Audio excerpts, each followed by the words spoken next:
Terminamos por la gracia de Dios el primer libro de Samuel y vamos a continuar con el estudio del segundo libro de Samuel, que en realidad en el original es uno solo y van a ver ustedes que fluye realmente directo, ¿no? De uno al otro, la narrativa que estamos viendo ahí en Samuel.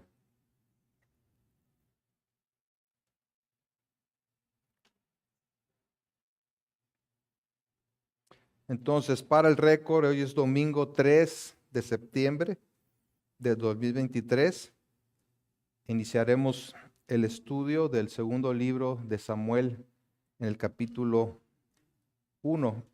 Y como he comentado, lo correcto es decir segundo libro de Samuel, no es segunda de Samuel como hemos estado acostumbrados, ¿no? Ni primera de Samuel, ni primera de Crónicas, ni primera de Reyes, porque no son cartas, son libros.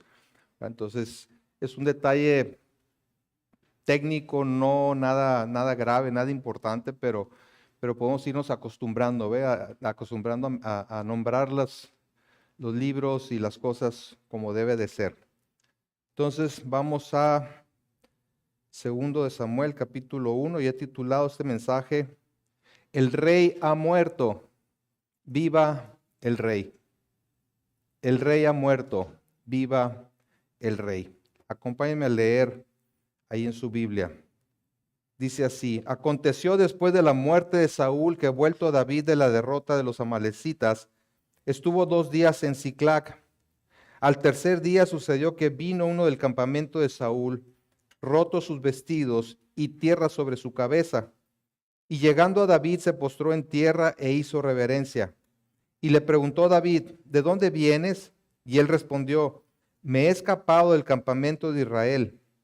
David le dijo: ¿qué ha acontecido? Te ruego que me lo digas. Y él respondió: el pueblo huyó de la batalla y también muchos del pueblo cayeron y son muertos. También Saúl y Jonatán su hijo murieron. Dijo David a aquel joven que le daba las nuevas: ¿cómo sabes que han muerto Saúl y Jonatán su hijo?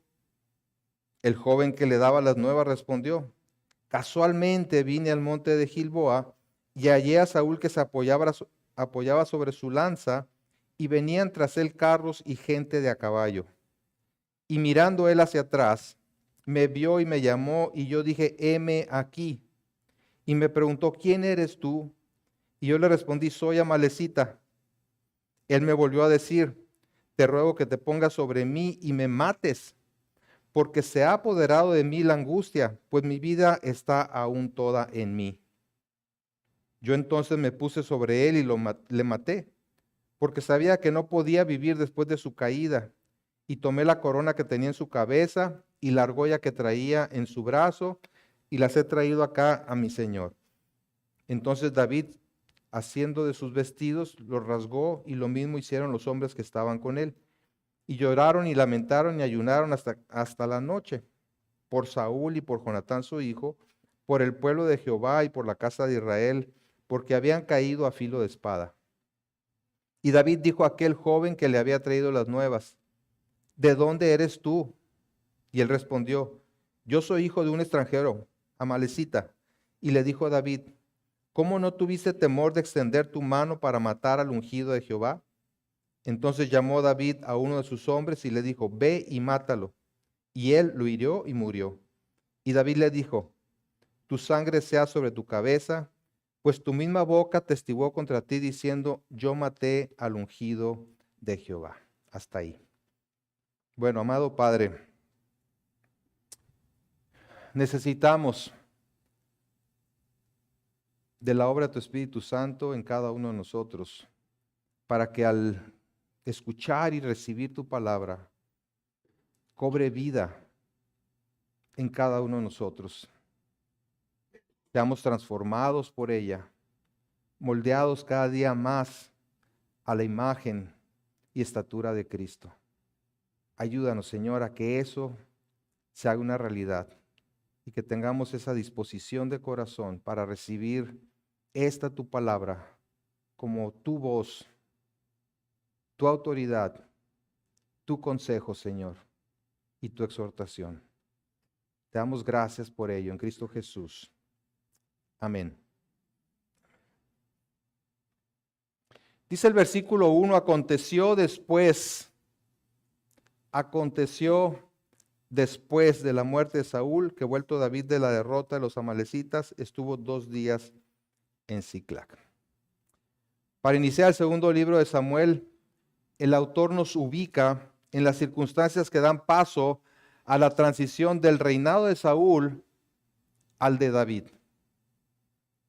En los últimos capítulos del primer libro, el autor nos ha llevado de una escena a otra, relatando lo que ocurría del lado de Saúl, así como lo que ocurría también del lado de David.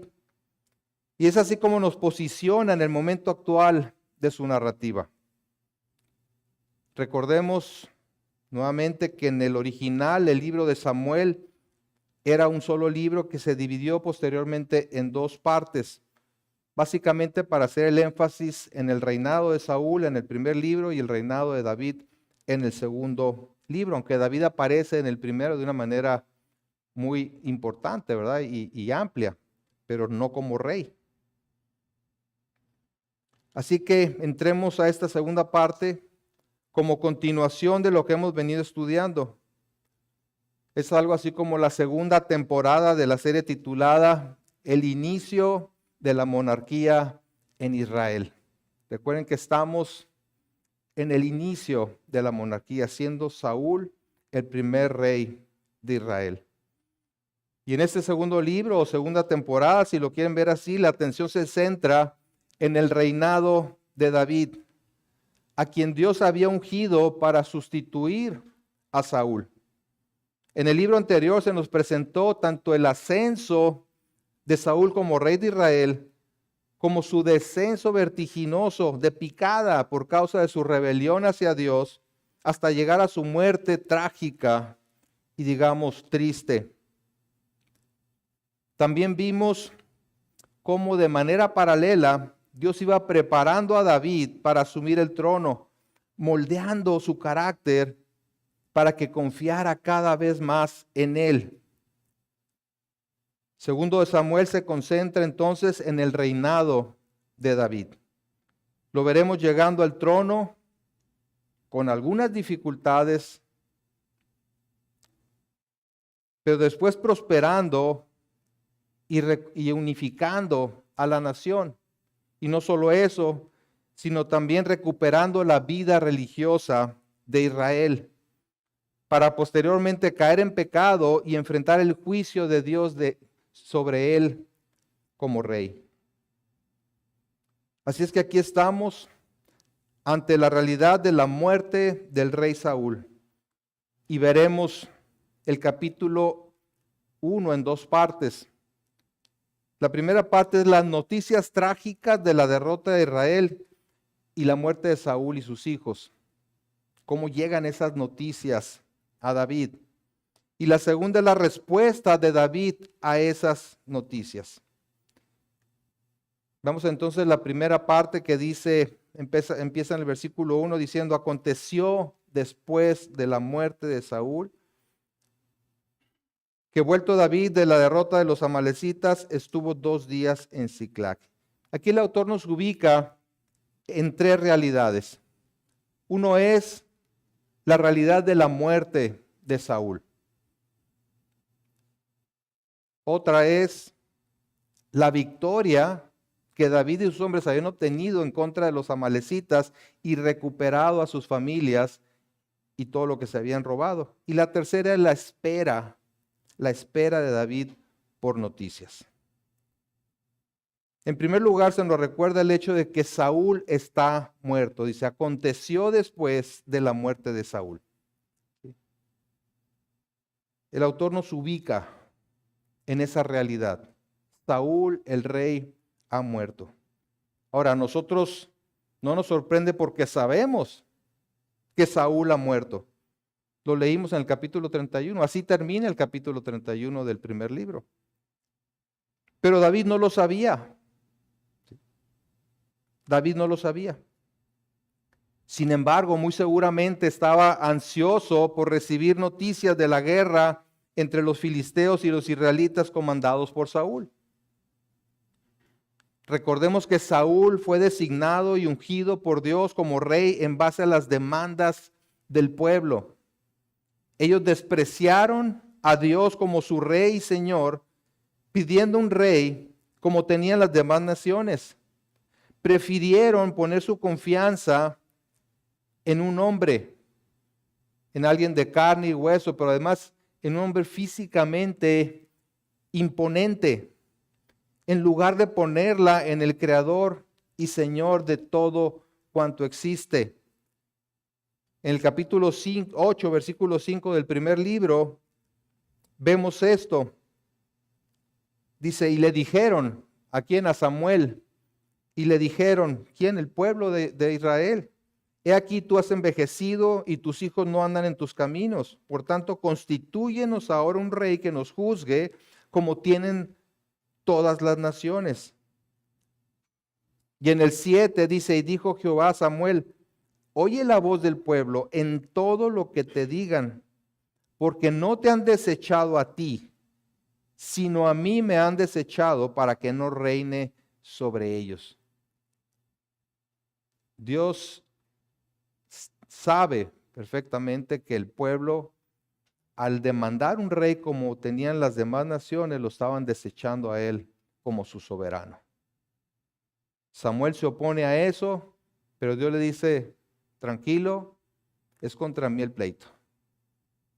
Vamos a darles el rey que ellos están pidiendo. Y después de advertirle lo que implicaría que tuvieran un rey como las demás naciones, fíjense lo que respondió el pueblo, y esto es importante para todo lo demás que hemos estado y seguiremos viendo.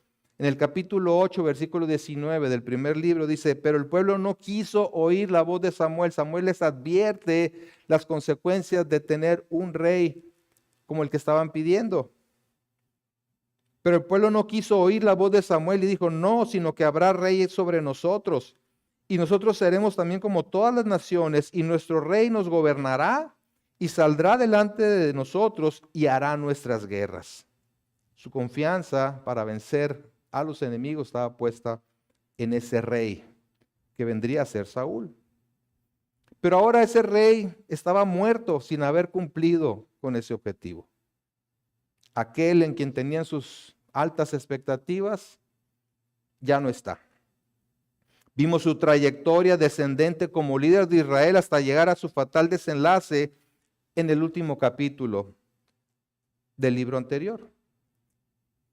El primer rey de Israel, aquel hombre de quien se tenían grandes expectativas y quien fracasó en su función como libertador del pueblo debido a su falta de temor de Dios y su autosuficiencia, ya no estaba. Un hombre que fue desechado por Dios como rey por no obedecerlo, haciendo él lo que bien le parecía. Mientras tanto, el sucesor, el siguiente rey, estaba en el horno, literalmente en el horno, no nomás cociéndose, sino formándose, puliéndose, purificándose, siendo preparado para sustituir a Saúl. Ya había sido ungido como rey, pero debía esperar hasta que fuera el tiempo de ocupar el trono. Mientras Saúl viviera, David no podía asumir el trono. Y eso lo aceptaba, lo sabía y lo aceptaba David, al grado que decidió no matar a Saúl en un par de ocasiones en las que tuvo oportunidad de hacerlo, mientras que Saúl lo perseguía incansablemente para quitarlo del camino en la sucesión del trono. Así que el autor nos recuerda que Saúl ha muerto. Y esto es muy importante. Viene un tiempo de transición. E inmediatamente nos da información acerca de su sucesor. Esta es la realidad. Saúl murió. Y luego dice, aconteció después de la muerte de Saúl que vuelto David de la derrota de los amalecitas. ¿Sí? y nos presenta la realidad de la victoria de David sobre los amalecitas. Es decir, mientras que Saúl moría en la batalla en contra de los filisteos, David obtenía una gran victoria sobre los amalecitas, que eran acérrimos rivales de Israel y quienes de cierta manera fueron la razón inicial por la que Saúl fue desechado cuando no obedeció el mandato de Dios de acabar con el rey y todo lo que perteneciera a Amalec, capítulo 15 del libro anterior. Entonces tenemos dos eventos prácticamente simultáneos que son muy relevantes para la continuidad de la historia de la nueva monarquía. El rey ha muerto, he aquí el nuevo rey. Todavía no ocupa el trono, pero es presentado como alguien que viene de una victoria muy importante. Esa es la realidad del momento. Saúl ha muerto y David regresa a Siclac después de recuperar sus familias y todo lo que los amalecitas se habían llevado. Y la tercera realidad es que ya habían pasado 2 días desde su regreso y no había tenido noticias de lo que había sucedido en la batalla entre los israelitas y filisteos. Recuerden que originalmente David iba junto con los filisteos a la guerra en contra de Israel. El rey Aquís, un rey filisteo, quería que fuera con él y los apoyara. David iba y sus hombres iban con los filisteos. Lo que no se sabía es si iba a estar de parte de los filisteos como esperaba Aquís o iba a estar de parte de Israel, si se les iba a voltear. Entonces los comandantes filisteos dijeron, no, David no puede venir con nosotros. Se opusieron al rey Aquís y lo regresaron. Fue cuando encontraron Siclac arrasada y las familias de David y sus acompañantes cautivas, ¿verdad? Y ya van y lo recuperan. Entonces esas eran las circunstancias. Entonces el autor nos coloca bajo la perspectiva ahora de David, diciendo que habían pasado 2 días de su regreso y entonces al tercer día las noticias tan esperadas del frente de batalla llegan por medio de un joven. Vean el versículo 2, al tercer día sucedió que vino uno del campamento de Saúl, roto sus vestidos y tierra sobre su cabeza. Y llegando a David se postró en tierra e hizo reverencia. Debemos colocarnos en la posición de David, esperando ansiosamente noticias del frente de batalla, y de repente llega un hombre con sus vestidos rotos y tierra en su cabeza. Esto era señal de malas noticias. Eran expresiones convencionales de duelo, el rasgar las vestiduras, el echarse tierra en la cabeza. Era evidente que traía malas noticias, pero ¿quién era y de qué se trataba lo que venía a comunicar? El narrador de la historia nos dice que vino del campamento de Saúl y que se postró en tierra e hizo reverencia. Esto puede ser un indicador de que el mensajero tenía idea, sabía quién era David, sabía a quién se estaba dirigiendo. Quien al morir Saúl se convertiría en el nuevo rey. De hecho, traía consigo la corona y la argolla de Saúl. Y esto le agrega al misterio de la identidad del mensajero. ¿Quién es este? ¿Verdad? De manera que David ve al mensajero hasta ahorita con cierta sospecha. Nosotros tenemos más información que David. Él lo único que sabe es que llegó alguien, un andrajoso, por decirlo así, a traerle noticias.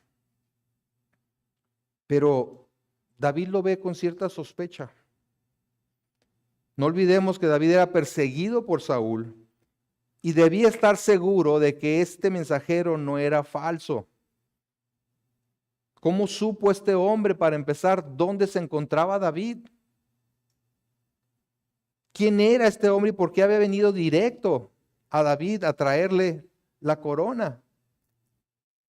Así es que le hace varias preguntas, creo yo que para asegurarse de sus intenciones. Dice, ¿de dónde vienes? ¿Qué es lo que ha acontecido? ¿Cómo sabes que han muerto Saúl y sus hijos y Jonatán su hijo? ¿De dónde eres o quién eres? Y es interesante que en lugar de que el narrador cuente los hechos, deja que a través de las preguntas de David sea el mismo mensajero quien lo haga. Él nos presenta la conversación que hay entre David y el mensajero. Y esto tendrá mayor relevancia un poco más adelante. La primera pregunta que le hace es en el versículo 3, ¿de dónde vienes? Y le preguntó a David, ¿de dónde vienes? Y él respondió, me he escapado del campamento de Israel. Insisto, nosotros ya sabemos que este mensajero venía del campamento de Saúl. Ya sabemos, pero David aún no lo sabía, o si acaso ya le habían informado a sus guardias, quería confirmarlo directamente con el mensajero. Así que le pregunta, ¿de dónde vienes? Desde el punto de vista de David, todavía es posible que el hombre hubiera venido ya sea de las líneas filisteas, del enemigo, o tal vez como un espía de Saúl mismo. David no sabía quién había ganado la guerra. Si Saúl y los israelitas ganaron la guerra, es posible que Saúl haya usado a este hombre para ir y buscar a David, saber dónde estaba y entonces ir por él como tenía toda la intención. ¿Sí? Entonces, hay duda en David acerca de este hombre. Pero él dice, me he escapado del campamento de Israel. ¿Sí? Bueno, ¿será cierto? Nosotros sabemos que sí, por lo que dice el autor, el narrador de la historia. Pero David no está todavía muy seguro. Cuando dice, me he escapado del campamento de Israel, está diciendo, era parte del ejército de Saúl. ¿Sí? Me escapé del campamento, del ejército, del grupo de Saúl. Y entonces le hace la segunda pregunta, que es ya sobre los hechos ocurridos, que es lo que David realmente estaba esperando. En el versículo 4, David le dijo, ¿qué ha acontecido? Te ruego que me lo digas. Entonces el joven mensajero le da las malas noticias. Dice, y él respondió, el pueblo huyó de la batalla y también muchos del pueblo cayeron y son muertos. También Saúl y Jonatán, su hijo, murieron. Al recibir la noticia, lo vamos a ver un poquito más adelante, evidentemente que David fue duramente impactado, pero aún así decide confirmar la información como rey que iba a ser y como buen investigador y además sospechando, ¿verdad?, de este hombre, hace las preguntas apropiadas, pidiéndole al joven que le dé más detalles acerca de la muerte de Saúl y Jonatán. Y le pregunta, ¿cómo sabes? Versículo 5, y dijo David a aquel joven que le daba las nuevas, ¿cómo sabes que han muerto Saúl y Jonatán su hijo? ¿Sí? Evidentemente toma la noticia así como con cierta reserva y le hace una pregunta para ver realmente qué va a responder este hombre. ¿Sí? Quiere detalles. David quiere detalles que le permitan saber con mayor certeza si lo que este joven mensajero está diciendo es cierto o es un falso mensajero, un espía. Cuéntamele, le dice, ¿cómo pasaron las cosas? Y aquí es donde la versión del joven empieza a tomar un sesgo así un poco raro, cuestionable. Para nosotros, insisto, no hay duda de que este hombre venía del campamento de Israel y que tenía información de primera mano, puesto que el narrador de la historia nos lo ha dicho. Pero David no podía saberlo. Entonces él comienza a relatar su versión de los hechos. Y como comenté anteriormente, el autor del libro presenta la respuesta del joven, lo cual no necesariamente quiere decir que sea verdad. Lo que está diciendo este joven no está avalado por el autor, simplemente está diciendo lo que respondió. ¿Ok? Así que veamos la respuesta del joven mensajero con cierta suspicacia, como parece ser que David lo hizo. Versículo 6, el joven que le daba las nuevas respondió, casualmente vine al monte de Gilboa. O sea, yo iba caminando por ahí, ¿verdad? Casualmente vine al monte de Gilboa y hallé a Saúl que se apoyaba sobre su lanza y venían tras él carros y gente de a caballo. Sabemos por el primer libro de Samuel, capítulo 31, que es cierto que Saúl se apoyó sobre su lanza. ¿Se acuerdan que no?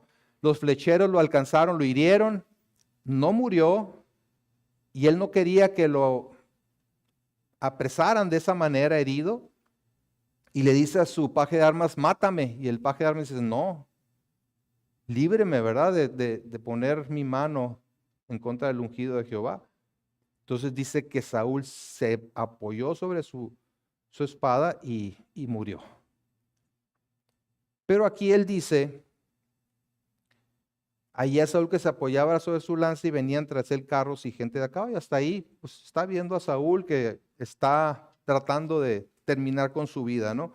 Y que a lo lejos ahí ve que vienen carros y gente de a caballo, obviamente los filisteos. La parte de que venían tras Saúl carros y gente de a caballo, pues ya no sabemos si es cierto o no. O sea, en otra parte no lo dice. Pero es cuestionable. Sabemos que lo alcanzaron los flecheros. Pero fue hasta el día siguiente que Saúl murió que los filisteos hallaron a Saúl muerto. Okay. Si cuando él se estaba muriendo venían gente a caballo o del ejército de los filisteos, quiere decir que no tardaron en llegar a donde Saúl estaba. Y aquí dice que hasta el día siguiente lo encontraron a él y a sus hijos muertos. Entonces empieza a haber discrepancias entre lo que el autor nos está diciendo y lo que este joven mensajero está diciendo de cómo sucedieron las cosas. Fíjense el versículo 7. Y mirando él hacia atrás, o sea, Saúl está ahí queriendo morir, ¿verdad? Me vio y me llamó y yo dije, heme aquí. Y me preguntó, ¿quién eres tú? Y yo le respondí, soy Amalecita. Él me volvió a decir, te ruego que te pongas sobre mí y me mates, porque se ha apoderado de mí la angustia, pues mi vida está aún toda en mí. Es decir, estoy vivo, estoy herido, ayúdame a morir, ¿verdad? Y versículo 10, y yo entonces me puse sobre él y le maté, porque sabía que no podía vivir después de su caída. Y tomé la corona que tenía en su cabeza y la argolla que traía en su brazo y las he traído acá a mi Señor. ¿Sí? Sabía quién era David. Por eso toma la corona, la argolla real y se la lleva, ¿no? Pero vemos algunas discrepancias con lo que el autor nos ha narrado.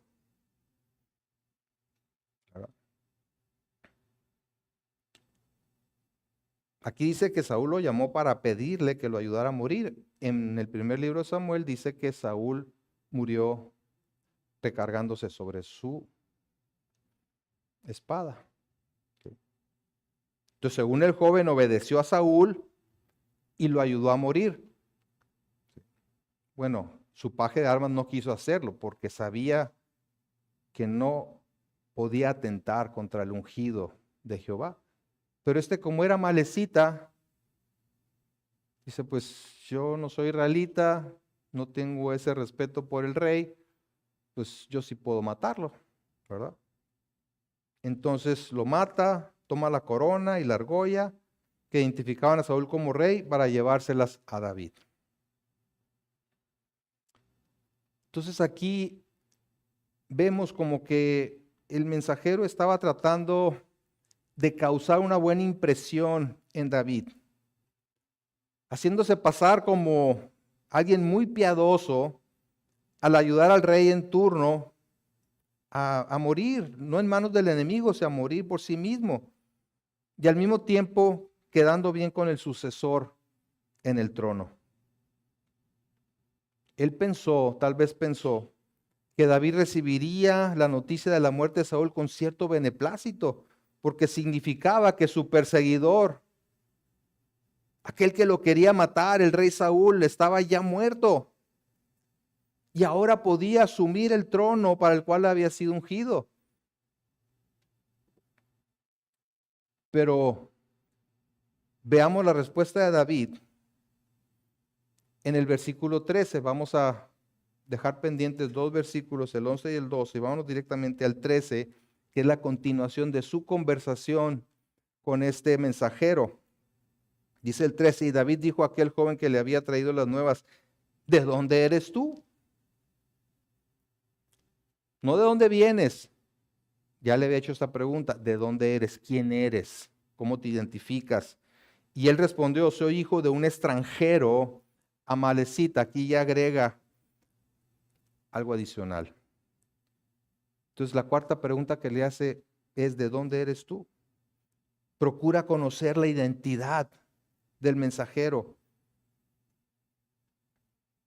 David continúa intrigado por este joven y creo que en este punto hasta dudando de su sinceridad.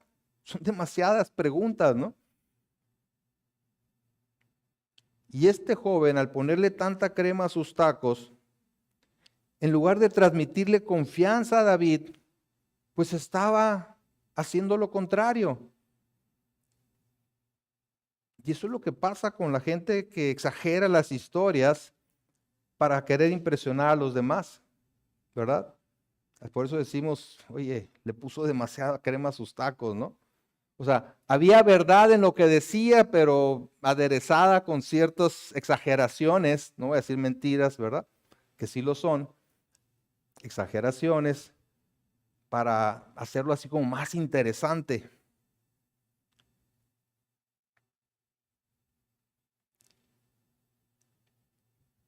Pero aquí le dice, soy hijo de un extranjero amalecita.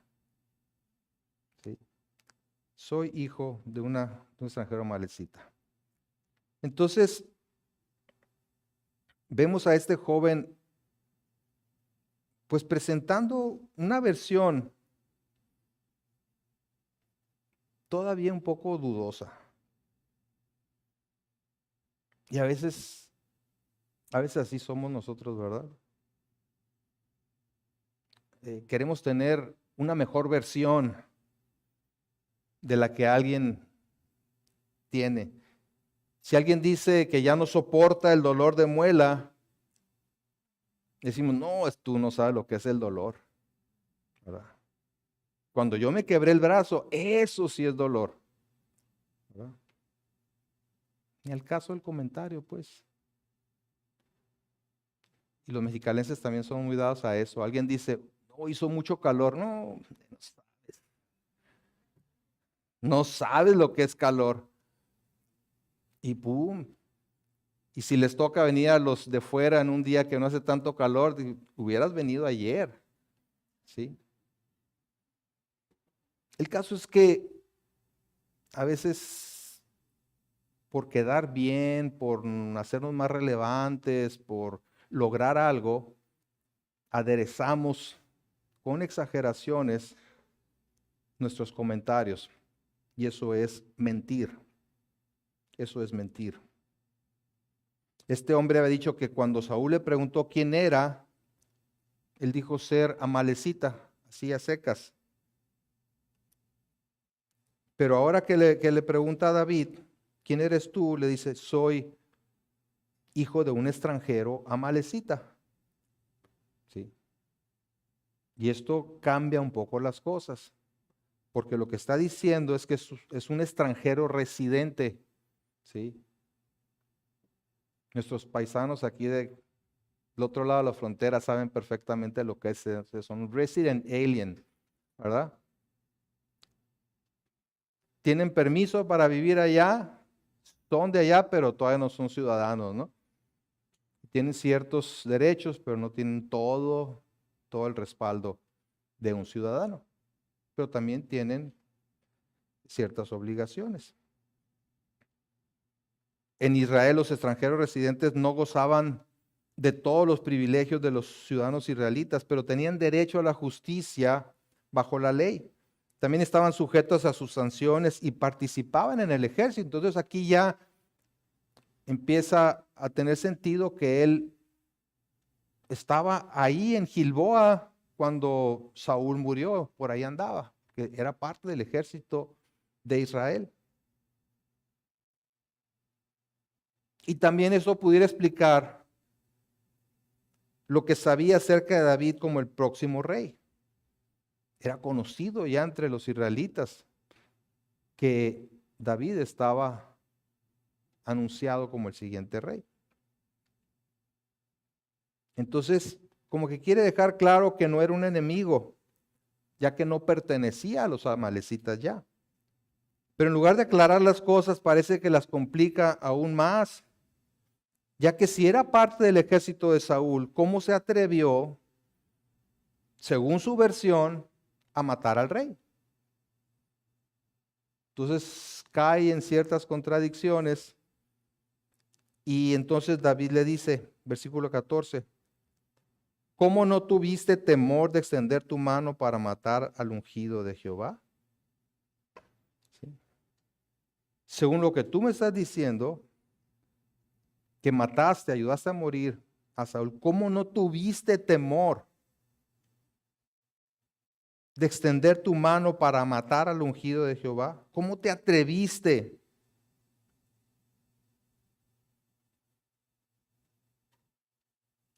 Si no lo hizo, ¿qué es lo más probable? Que él no haya ayudado a Saúl a morir.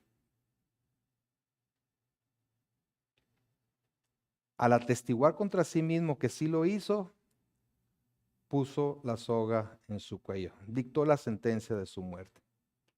Porque él no estaba tomando en cuenta el carácter de David. Quiso impresionarlo desde que llegó postrándose ante él, diciendo que había sido parte de la muerte de Saúl y había recuperado la corona antes que los filisteos llegaran y se las trajo al nuevo rey. Como dice un comentarista, cometió un error de cálculo, pues creyendo que traía buenas noticias para David, en realidad fue todo lo contrario. David mismo lo confirma más adelante. Si van ahí en el segundo libro de Samuel, capítulo 4, poquito más adelante, en el capítulo 4, versículo 10,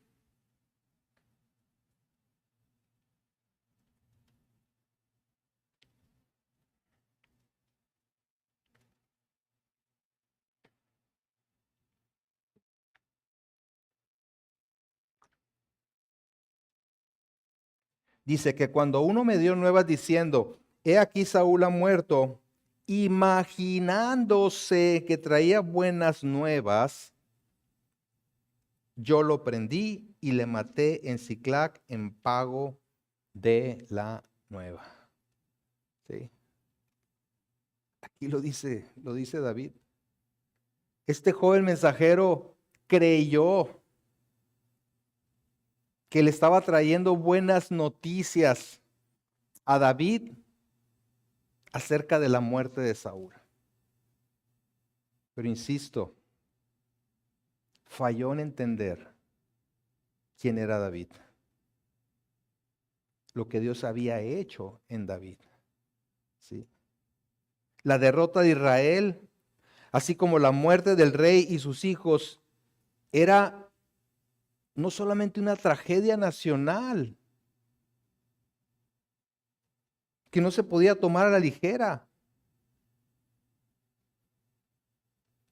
sino que el rey había sido asesinado en la guerra por los enemigos. Y más allá, Jonatán, su gran amigo, también había muerto. como si a David lo único que le interesaba era ocupar el trono. O sea, de ahí parte, como que empezamos a conocer las intenciones de este joven mensajero, ¿no? Seguramente David está ansioso por el trono, entonces, le voy a contar una historia para quedar bien con él y él se va a gozar de las noticias. ¿Sí?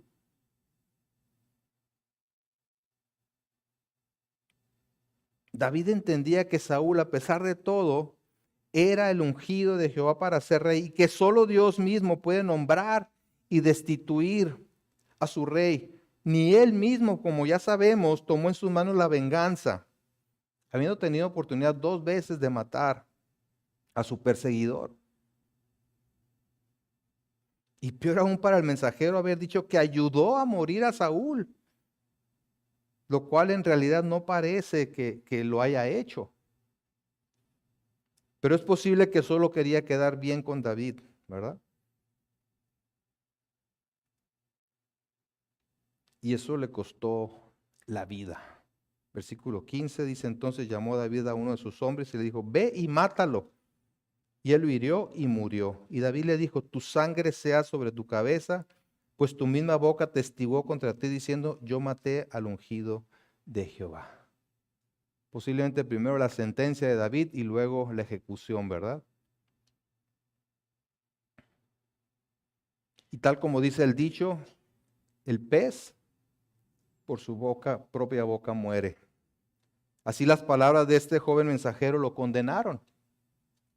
David no podía pasar por alto esta confesión de algo tan grave como haber matado al rey, al mismo ungido de Jehová. No solamente era algo que Dios condenaba, sino que dejar pasar el asunto mandaría una señal equivocada al pueblo de Israel bajo su propio reinado. Transmitiría la idea de que cualquiera podía matar a David pensando que así apoyaba a su posible sucesor. Y David escribiría en un salmo, el Salmo 101, versículo 7, dice, no habitará dentro de mi casa el que hace fraude. El que habla mentiras no se afirmará delante de mis ojos. Bien, pues esa es la situación después de la muerte de Saúl, donde la narrativa se centra en la conversación entre David y este joven mensajero, quedando pendiente la reacción real de David ante las noticias recibidas. Los versículos 11 y 12, junto con el resto del capítulo, presentan esa sorprendente respuesta de David.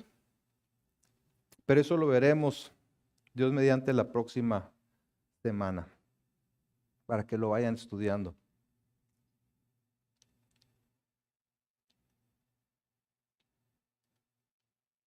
¿Qué podemos aprender, entre otras cosas, de este pasaje? Número 1, a Dios no lo podemos engañar. A Dios no lo podemos engañar. El amalecita había imaginado que podría ganarse el favor del nuevo rey sirviéndose de la muerte de Saúl. Pero como dice el dicho, le salió el tiro por la culata. ¿Sí? Es decir, le salió al revés el tiro y se dio a sí mismo. Murió por no conocer el carácter de David, pensando que lo podía engañar y salirse con la suya. Sabemos, ¿verdad? Sabemos que David no fue un hombre perfecto, lejos estuvo de serlo, pero su carácter recto era una sombra de la justicia del rey que vendría años después de su linaje, de Jesucristo, el Rey de Reyes y Señor de Señores.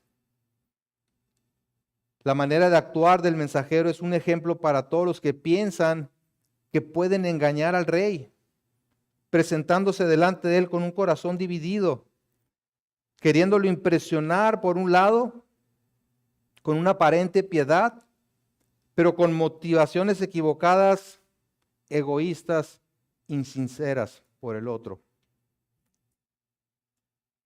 Y tomando en cuenta que la Amalecita solo distorsionó un poquito la verdad, ¿sí? O sea, dijo cosas verdaderas, pero le agregó algunas que no eran ciertas. Es un claro ejemplo del engaño del pecado. ¿Sí? Es un claro ejemplo para todos nosotros del engaño del pecado. Su corazón pecaminoso como el nuestro le permitió pensar que podía salirse con la suya. Verdad mezclada con un poco de mentira. ¿Para qué? Para lograr un fin, para obtener un beneficio personal. Pero se topó con pared. Se topó con el carácter del rey. Anticipando a Jesucristo, se topó con el carácter justo del rey. Y nuestro Rey Dios conoce nuestro corazón y no lo podemos engañar con una falsa religiosidad, con actitudes piadosas que no van acompañadas de un corazón sincero. En Malaquías 1:14 dice el Señor: maldito el que engaña, el que teniendo machos en su rebaño promete y sacrifica a Jehová lo dañado. Se esperaba que sacrificaran lo mejor de su ganado, animales perfectos. Dice, y aquellos que teniendo, ¿verdad? Esos animales que cumplían los requisitos, engañaban. Promete y sacrifica a Jehová lo dañado. Ese es el engaño. Porque yo soy gran rey, dice Jehová de los ejércitos, y mi nombre es temible entre las naciones. Y en uno de sus salmos, Asaf, vamos al Salmo 78, que sirvió como base para la oración hoy.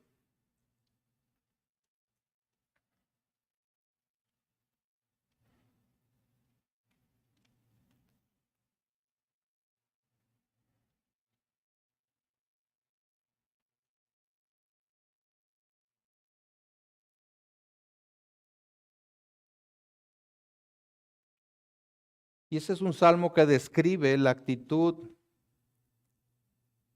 ingrata del pueblo de Israel ante la fidelidad de Dios.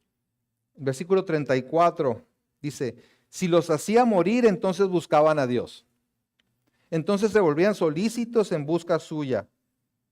Y se acordaban de que Dios era su refugio y el Dios Altísimo su redentor. Es Salmo 78, 34, 7, 8, no 6, 8, 7, 8. Dice, si los hacía morir, entonces buscaban a Dios, entonces se volvían solícitos en busca suya y se acordaban de que Dios era su refugio y el Dios Altísimo su redentor. ¿Sí? Venía el sufrimiento y, ay, sí, Dios, claro, sí, tú eres lo máximo. Y el 36, pero le lisonjeaban con su boca y con su lengua le mentían, pues sus corazones no eran rectos con él, ni estuvieron firmes en su pacto. Esto habla de una actitud hipócrita, ¿verdad? Delante de Dios. Y de cierta manera la Amalecita actuaba de esa manera, actuaba neciamente pretendiendo engañar a David. Y también lo hacemos nosotros cada vez que pensamos que podemos ser siervos del ungido de Jehová, del Señor Jesucristo, y al mismo tiempo vivir mintiendo para tratar de impresionarlo. Sí. Pero dice en 2 Corintios 5:10, porque es necesario que todos nosotros comparezcamos ante el tribunal de Cristo, para que cada uno reciba según lo que haya hecho mientras estaba en el cuerpo, sea bueno o sea malo. Vamos a dar cuentas. Si creemos que podemos hacer lo malo y salir bien librados, nos engañamos a nosotros mismos. A Dios no lo vamos a engañar. Dice en Gálatas 6:7, no os engañéis. Dios no puede ser burlado. Pues todo lo que el hombre sembrare, eso también segará. ¿Sí? Y sabemos que en David tenemos una imagen imperfecta del rey que vendría de su descendencia, ¿sí? De Jesucristo, el justo, el perfecto. ¿Sí? Y no fue posible para este joven mensajero engañarlo. El que determina el resultado final de todas las cosas es el que hizo y gobierna el mundo, el Dios justo y santo. Entonces, cuidado, ¿verdad? Cuidado con querer o pretender engañar a Dios. Pero también cuidado con la adulación. Y esto se da en dos sentidos, el que adula y el que es adulado. ¿Okay? Consideremos que David bien pudo dejarse llevar por la actitud lisonjera del mensajero, que al recibir las noticias de parte del joven, la corona y la argolla, y escuchar la historia de este hombre, pudo haber respondido con complacencia y decir, ese es mi gallo, ¿no? Tú sí sabes reconocer al nuevo rey, tú sí sabes reconocer lo bueno. Te voy a premiar por tu servicio y dar un lugar de honor en mi corte. No lo hizo. No lo hizo, pero bien pudo hacerlo, de no ser porque su confianza estaba en el Señor y su temor de Dios era mayor que lo que podía lograr a través de este mensajero. Proverbios 29:5 dice, el hombre que lisonjea a su prójimo, red tiende delante de sus pasos. ¿Sí? El hombre que lisonjea a su prójimo, red tiende delante de sus pasos. Este quiso hacerle la barba a David, tendiendo una red delante de David. Gracias a Dios, David no cayó, pero bien pudo haber caído. ¿Y no es esto lo que hacen muchos gobernantes del mundo? Buscan que la gente los adule, y no nomás gobernantes, desgraciadamente también en el medio evangélico se da mucho esto. Buscan que la gente los adule, les dé por el lado, y a cambio ellos les dan hueso o brindan ciertos privilegios. Pero el Salmo 5:9 dice, porque en la boca de ellos no hay sinceridad, sus entrañas son maldad, sepulcro abierto es su garganta, con su lengua hablan lisonjas.